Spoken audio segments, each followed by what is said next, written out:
Hello everyone, welcome back to my channel KTstenography. Friends, today I am going to provide you passage number 16 from volume 1 Kailash Chandra at the speed of 100 words per minute. Listen carefully and write carefully. 5 seconds to go.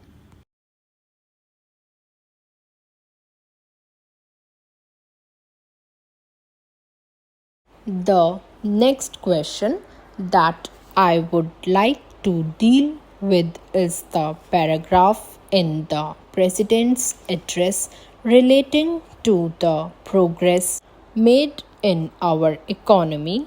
in our agricultural sector, in our industrial sector, in our foreign trade, etc.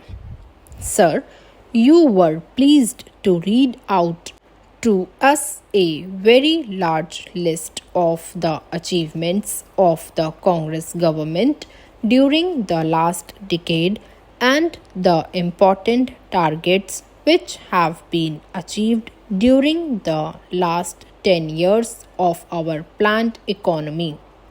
You also mentioned the question of increase in food production, increase in the production of agricultural commodities, etc.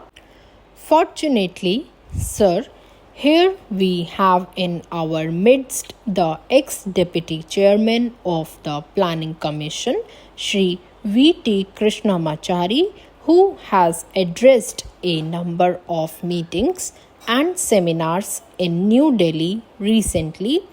drawing our attention to the weakness in our agricultural sector. If the press reports are correct, in one seminar he mentioned that even if all the targets of the third 5-year plan are achieved, still at the end of the third 5-year plan period, we may be facing a serious situation regarding the supply of agricultural commodities. He has also expressed the hope that we will be able to exceed the targets which have been fixed for the third 5-year plan. I do not know whether his expectation of exceeding the targets will be fulfilled or not, but it is quite clear that we have not been able to give sufficient attention to the development of the agricultural sector. It has also been stated that development of the agricultural sector is one of the most difficult tasks which have been found difficult both by democratic countries as well as by countries in which total planning is going on. It is all the more reason, therefore, that we should pay more attention to the agricultural sector so that it may be possible for us to meet our requirements as and when they arise, and the situation which he has foreseen at the end of the third 5-year plan may not materialize. It is no use merely taking refuge behind some of the figures which have been compiled and narrating the progress which has already been achieved. We are happy that some progress has been achieved, but we are anxious that more progress should be there, and for that purpose also certain definite steps will be taken.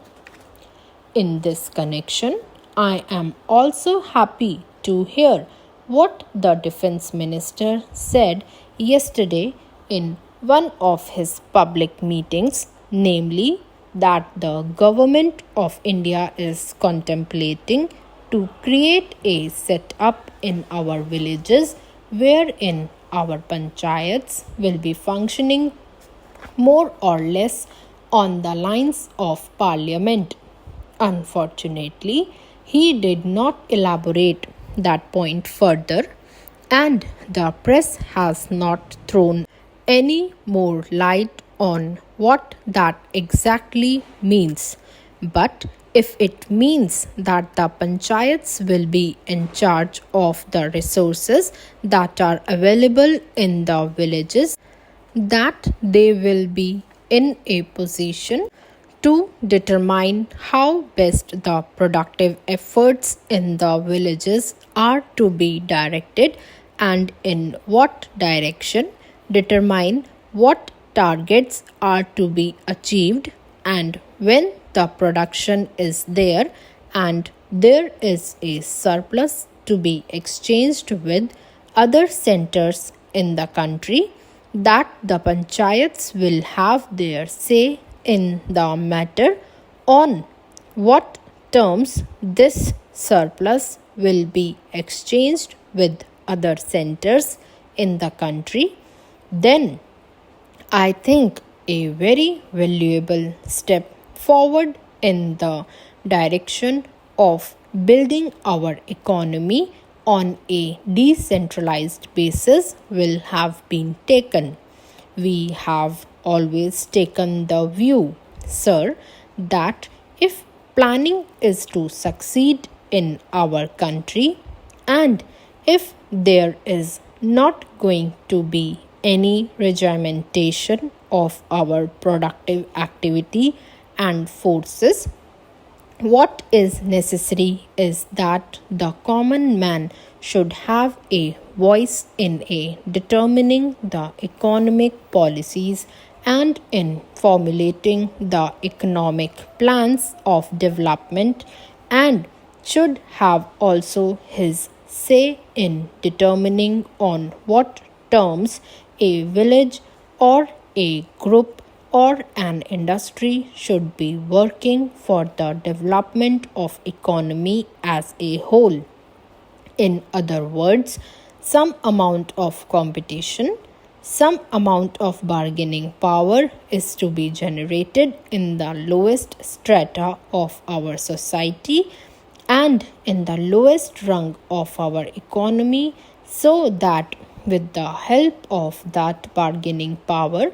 under the overall influence and policy of the Planning Commission,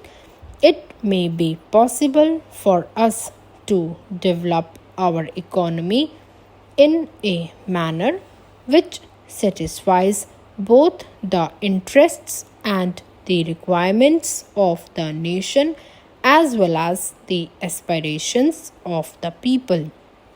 When people feel that they also have their say in the formulation of policies and programs, and that such policies and programs are not something which is dictated from New Delhi, but are those which have been worked out by their own efforts and as a result of their own deliberations. To that extent, these plans are a part of their efforts in the development of their regions, of their own crafts, their own industries, and their own skills. Please like, share, and subscribe my channel for more updates.